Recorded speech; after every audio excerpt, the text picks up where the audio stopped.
रहे सीधा प्रसारण आपको दिखाएंगे। दिलाने की बात हो, समाज में उचित प्रतिनिधित्व दिलाने की बात हो, वो हमेशा संघर्षरत रहे।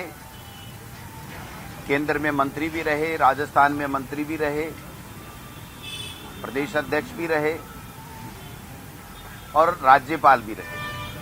मैं समझता हूं ऐसे व्यक्ति बिरले ही मिलते हैं जो केंद्र राज्य एक संवैधानिक पद राज्यपाल का दायित्व संभाल चुके होते हैं। पंडित नवल किशोर शर्मा जी ने हमेशा राजस्थान में विकास की गंगा बहाई है। हमेशा उन्होंने सबको साथ लेकर के 36 कौमों को साथ लेकर के राजनीति की और यहाँ पर प्रदेश के लोगों की सेवा की और केंद्र में मंत्री रहते हुए भारत के लोगों की सेवा की। हम सब मिलकर के कांग्रेस पार्टी के तमाम नेता कार्यकर्ता उनके जो किए गए कार्य हैं उनको आगे बढ़ाने का काम करते हैं। उन्होंने जो विकास का मार्ग प्रशस्त किया, सबको साथ लेकर के राजनीति करने का जो मार्ग प्रशस्त किया, उसके पद चिन्हों पर हम लोग चलते हुए प्रदेश में जनता के आशीर्वाद से बनी हुई सरकार में लोक कल्याणी कार्य कर रहे हैं, विकास के कार्य कर रहे हैं, अच्छी पॉलिसीज ला रहे हैं, जनहित के कार्य कर रहे हैं।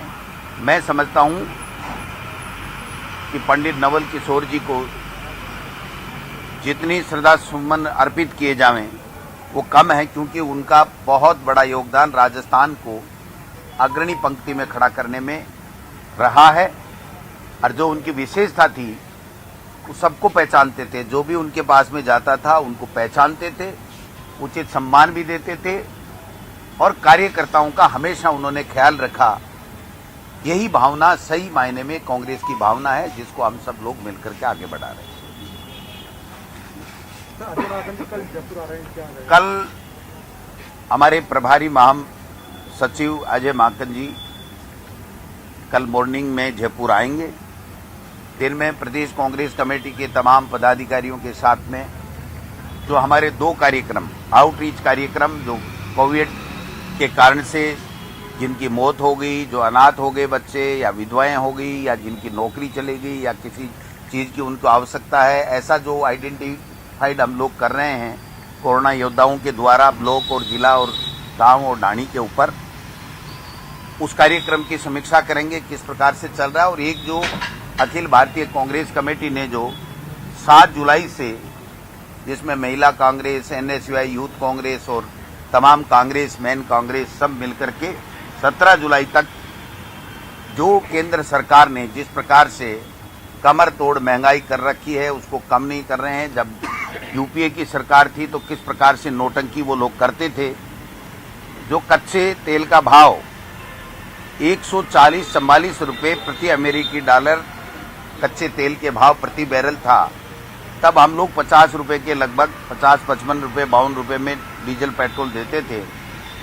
आज जब 50 और 55 रुपये हो गया, उसके बावजूद भी 104 और 7 रुपये के लगभग पेट्रोल और डीजल दे रहे हैं। जो महंगाई बढ़ी है, चाहे खाद्यान्न में बढ़ी हो, चाहे लोहा हो, सीमेंट हो, तमाम वो आवश्यकताएं जो आम उपभोक्ता की आवश्यकता है, जिसकी छत नहीं है उसको अगर छत की आवश्यकता है तो उसके लिए भी बहुत कमर तोड़ महंगाई है।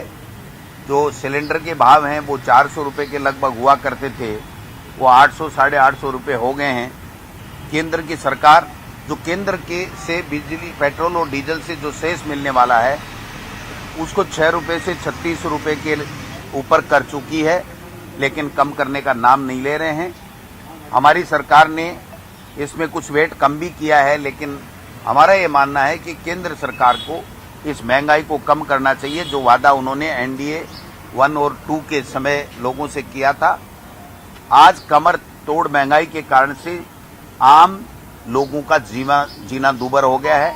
तो इसको लेकर के जो अखिल भारतीय कांग्रेस कमेटी के निर्देश पर हमारे कांग्रेस पार्टी के नेता और कार्यकर्ता जो कार्यक्रम करेंगे उनके बारे में भी वो समीक्षा बैठक में। ऑक्सीजन को लेकर स्वास्थ्य विभाग को लेकर बहुत सारे आरोप लग रहे हैं, खरीद को लेकर ऑक्सीमीटर, और इवन आपके सीकर के अंदर आज एक मामला आया है जो मेडिकल कॉलेज ने खरीद लिया 600 रुपये का पल्स ऑक्सीमीटर जो है वो 1100 रुपये का खरीदा गया। कांग्रेस पार्टी क्या सरकार को बोल रही है कि इस मामले की जाँच होनी चाहिए? देखिए, हमारे मुख्यमंत्री जी ने पहले ही दिन कह दिया था कि हम पारदर्शिता के साथ में लोगों की जान बचाने का काम करेंगे।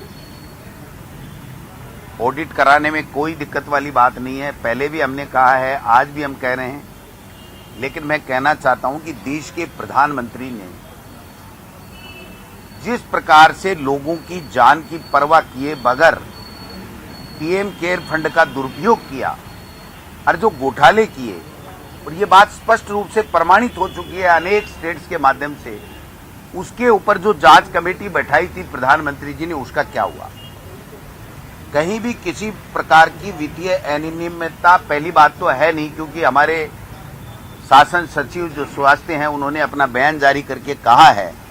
फिर भी कहीं भी रहती है तो कोई जांच कराने में कोई राज्य सरकार में किसी तरीके की कोई मनाही नहीं है।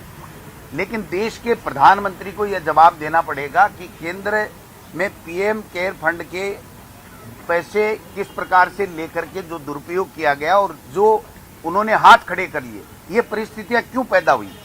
अगर दूसरी वेव की मोदी जी को जानकारी हो जाती और देश में समय रहते हुए उचित संसाधन जो केंद्र की जिम्मेदारी थी वैक्सीन को लेकर के तमाम, वो अगर संसाधन उपलब्ध करा दिए जाते तो आनन फानन में किसी भी राज्य सरकारों को कोई सामान नहीं खरीदना पड़ता।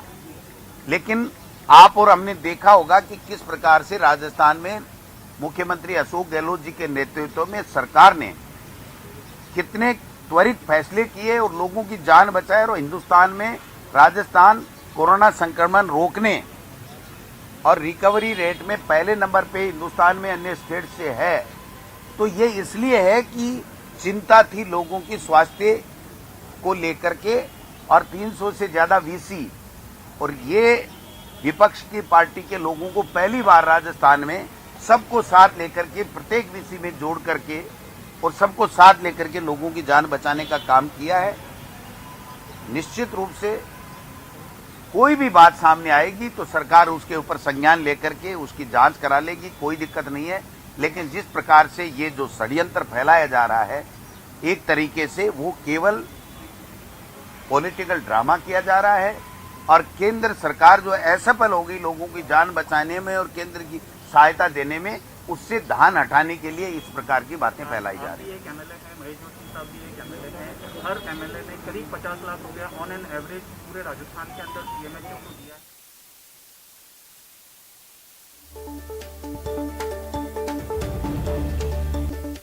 फिलहाल इस बुलेटिन में इतना ही। आप बने रहे हमारे साथ और देखते